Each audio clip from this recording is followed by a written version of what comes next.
Then it looks off. I always gotta fuck with Facebook. When I hit the button, it like just kind of freezes for a second. So I never quite know if I'm live with you guys or not. There's always a like good 10 awkward seconds or so.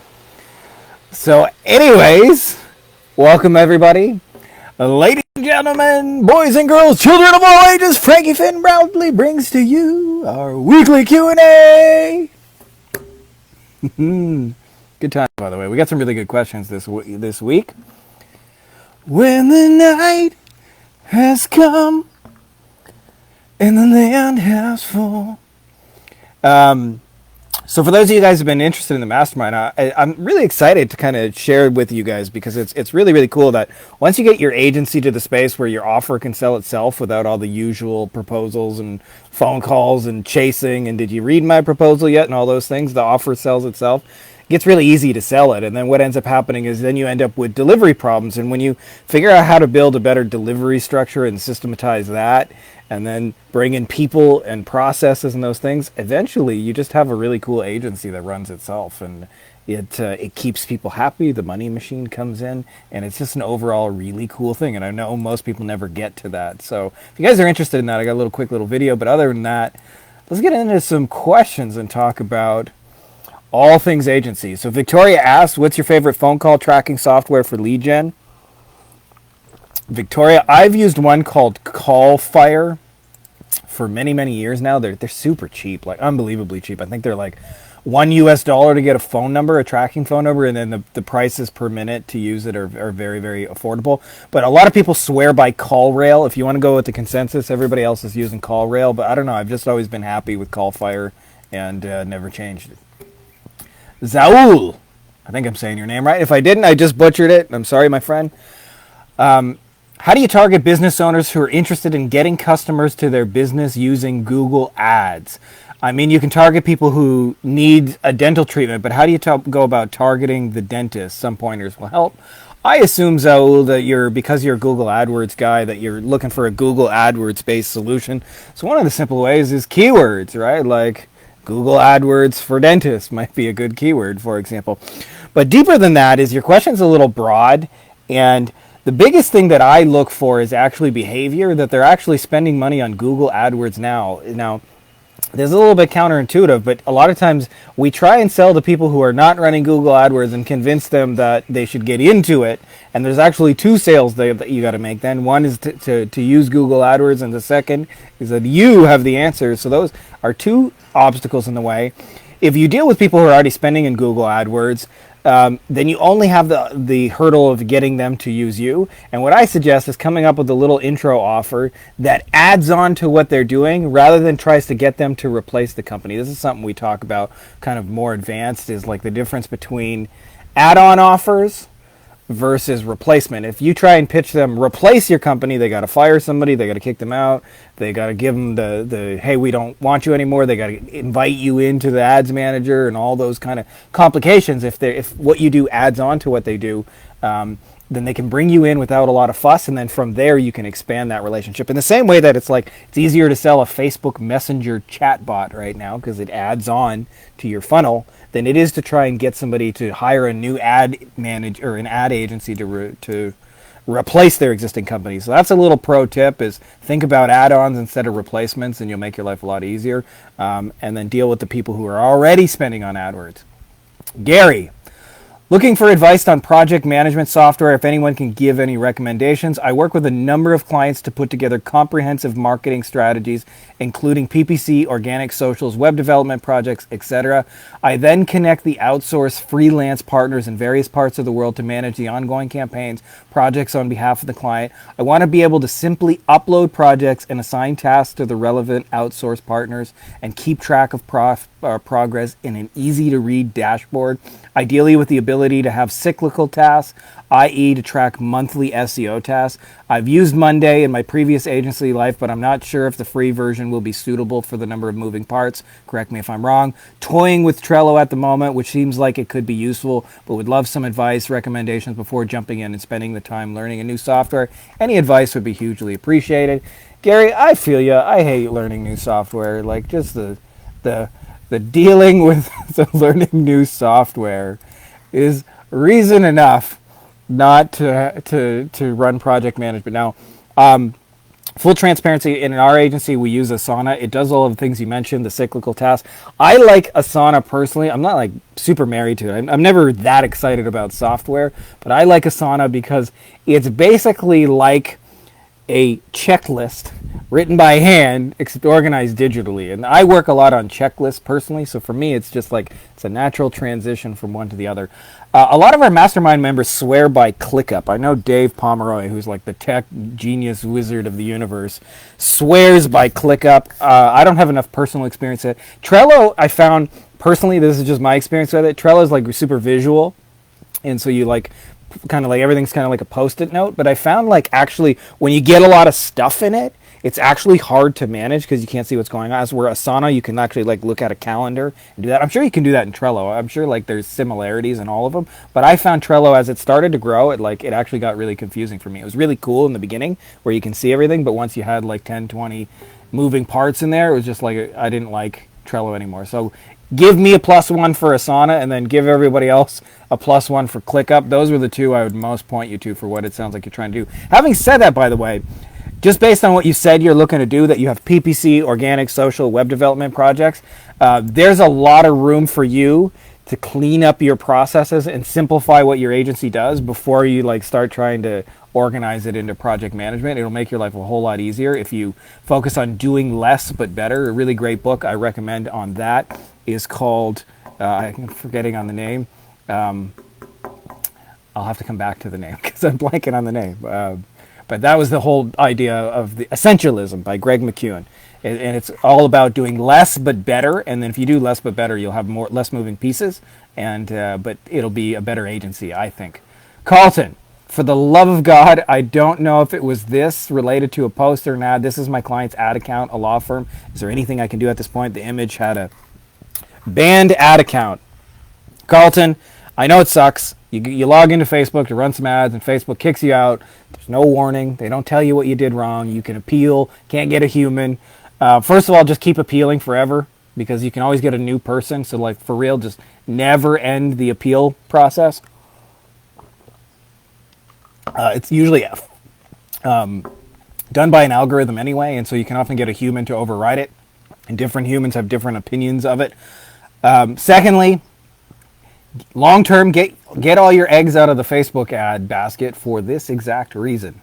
And third, always be turning paid traffic into traffic you control. That's what you want to be doing long term, is not like being all dependent on one lead source. But it sucks. I've been there. I've lost 6. I keep losing them. One of our awesome people here, Keith, has been looking into it for me. He's got a little insight in Facebook. But man, it turns out I'm a bad boy, and so are you.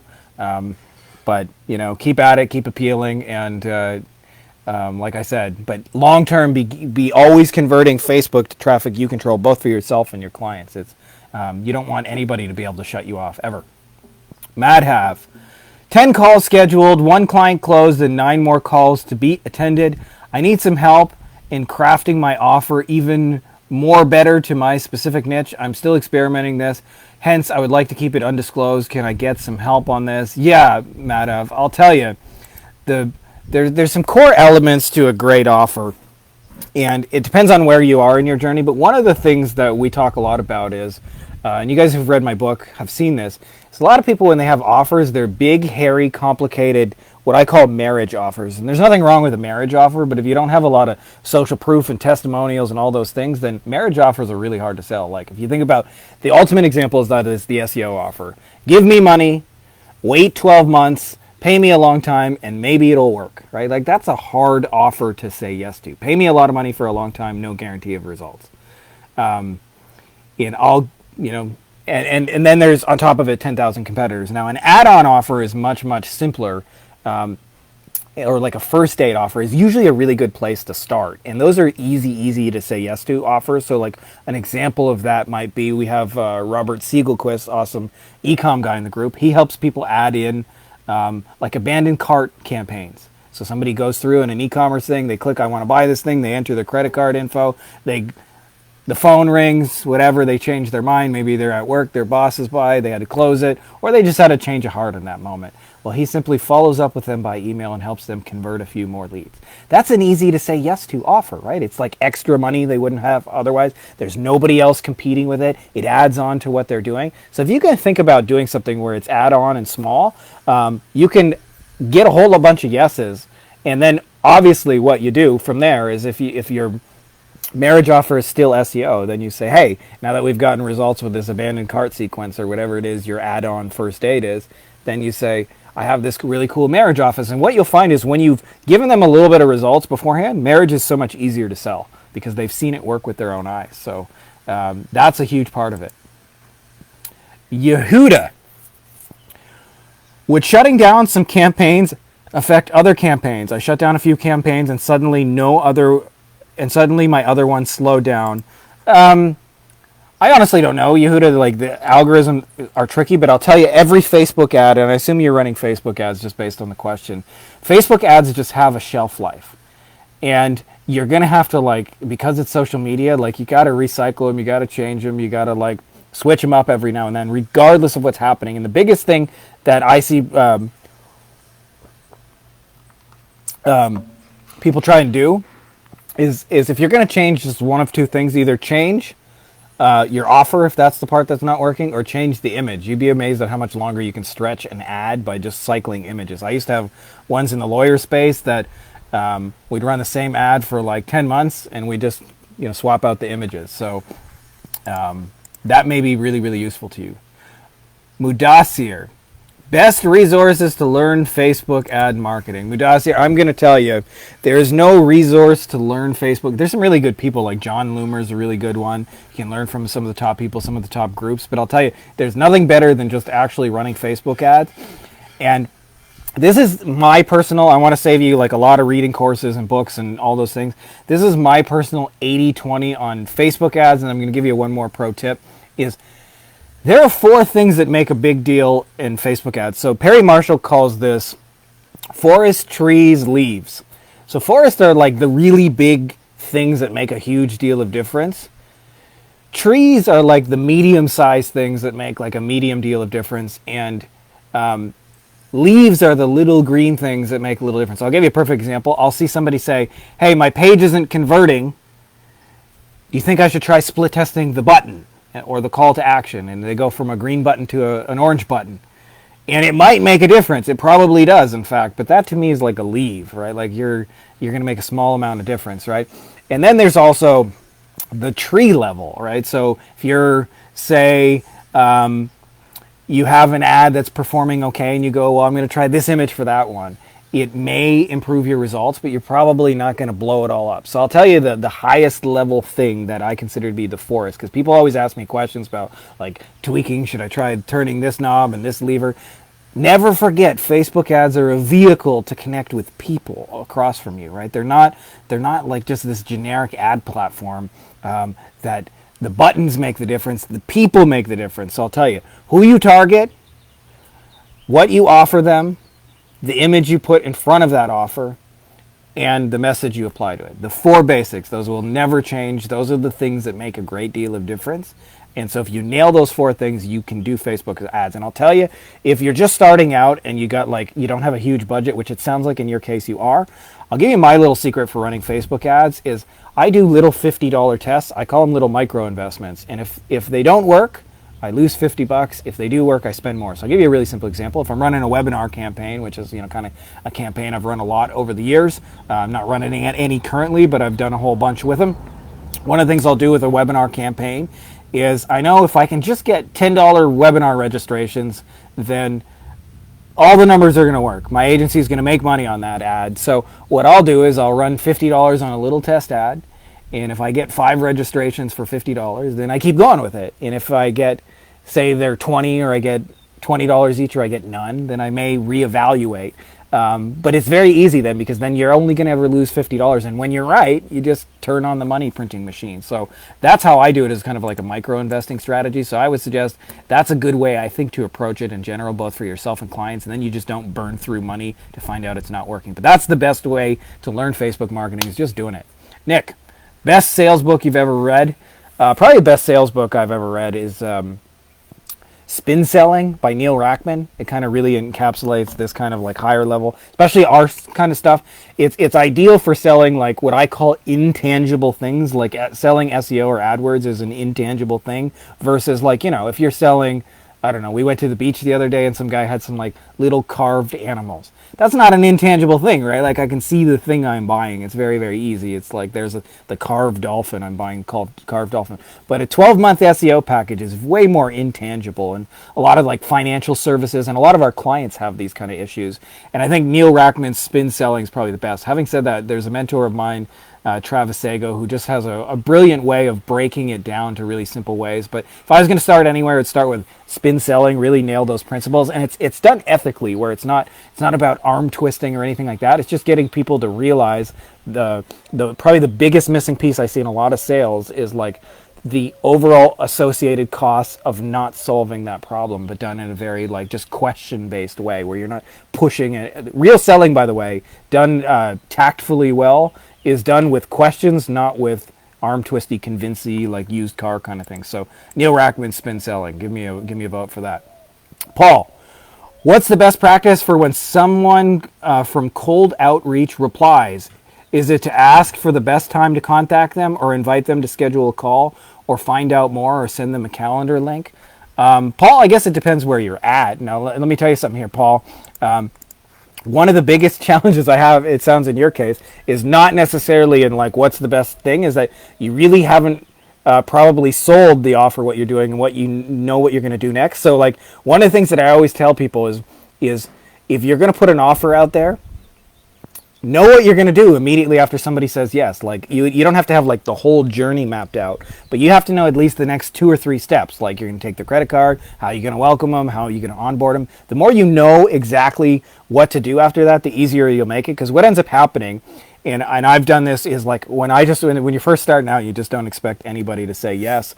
Then what happens is when they do say yes, you'll end up still goofing it up because you don't actually know what to do, right? You don't know how to take the payment, and you don't know how to do those things, because you want the buying situation just to be another step in the chain. You don't want it to be like this big yes or no decision, and then has all this weight to it. So having said that, the best thing to do, I'll tell you what we do in our agency. We just send them a video that explains the offer. It's kind of like a little mini case study, and says, if you'd like to talk about it, we can, but otherwise, if everything you need is in that video, let's get started. So that's how we do it. We just let the offer do the selling. Having said that, if you're not familiar with your market, like get on the phone as soon as humanly possible. Like let them know some times available, or send them a calendar link if that's what you have available. Because what you're going to want to do is take huge amounts of notes, because the best copy you'll ever write in any niche comes directly out of the mouth of your client. So at the very least, you're going to end up with like amazing performing ads and marketing by just writing down everything they say. So do not skip that step. So in the beginning, I would say get on the phone as fast as humanly possible. Chad asks, have you heard of thrive.com, THRYV.com?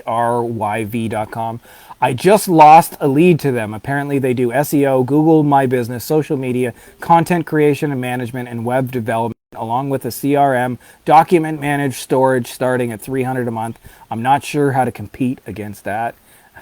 Sucks when you lose to the cheapest bidder, Chad, which it sounds like you did. The yellow pages where they're just offering cheap like crap basically, and I guarantee you their delivery is crap, because there's no way they're doing all of that stuff well for $300.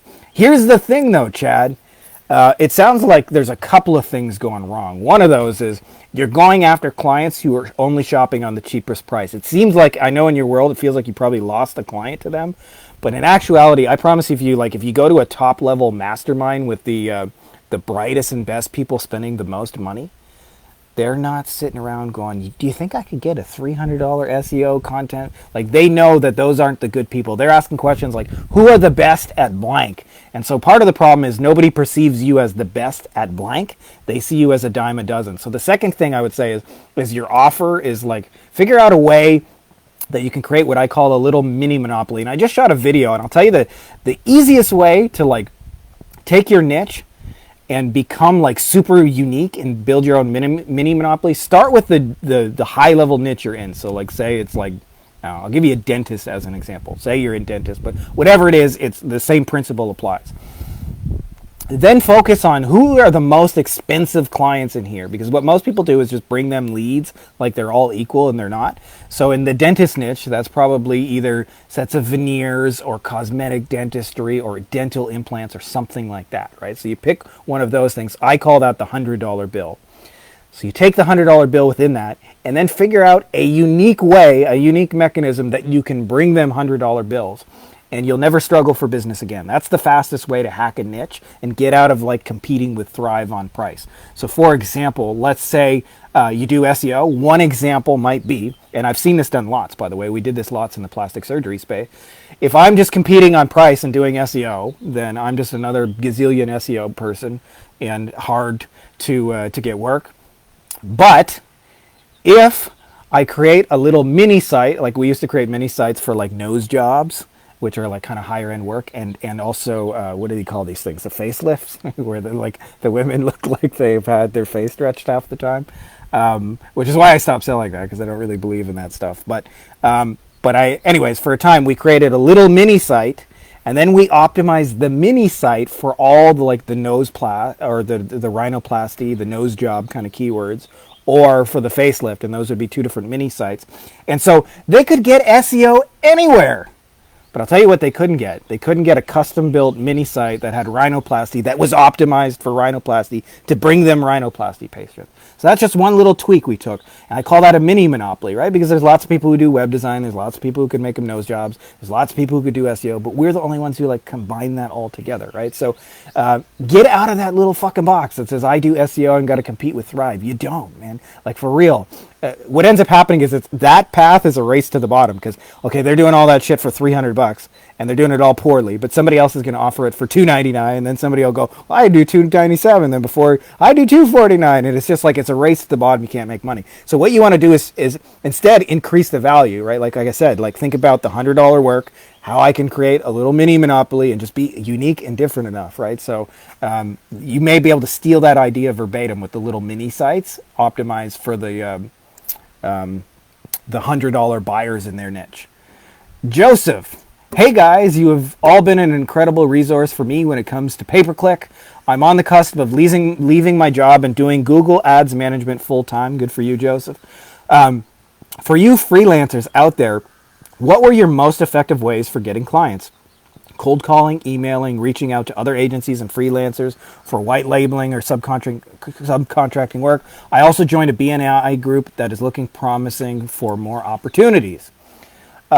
Joseph, firstly, that's a huge jump, by the way. When you quit the job or you never need the job again, that's like, I think that's the biggest breakthrough in the agency space. There's a lot of other big breakthroughs, like when you have big months and when you automate your system, like those are big breakthroughs. But I think the biggest one, for at least me personally, was like, oh my God, I'm never going to need a job again. I never have to like wake up to an alarm clock and drive to some shitty fucking place I don't want to be, so they can tell me when I can eat lunch and go to the bathroom and all the things that suck about a job. You wouldn't be interested in this if you didn't already know those things.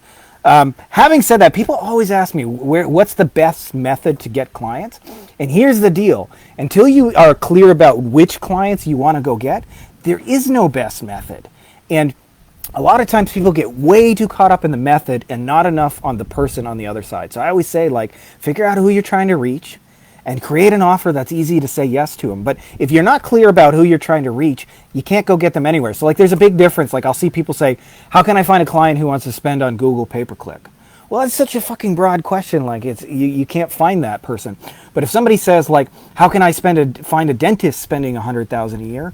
Well, now I can look, who are the dentists actually already spending that much money now? And how can I pinpoint and target them? Because I'll tell you, like, people don't realize this, but I've always said, like, in a lifestyle agency, you're not going to have more than 100 clients. You're just not. Like, I've gotten like more than 100, and it starts just getting chaotic and messy, and you don't need money, and there's no reason to go beyond that if you're just trying to have a lifestyle agency at that point. So what ends up happening when you get there is like you got to be like way smarter. And so you can be smarter in the beginning by just focusing down on like, who are the 100 most targeted people? So one of the things that we're doing now is our list of people that we're talking to gets smaller and better and more higher quality. So it used to be like, okay, if I was running an ad to try and reach a lawyer, I would just try and reach every fucking lawyer and let them sort themselves out.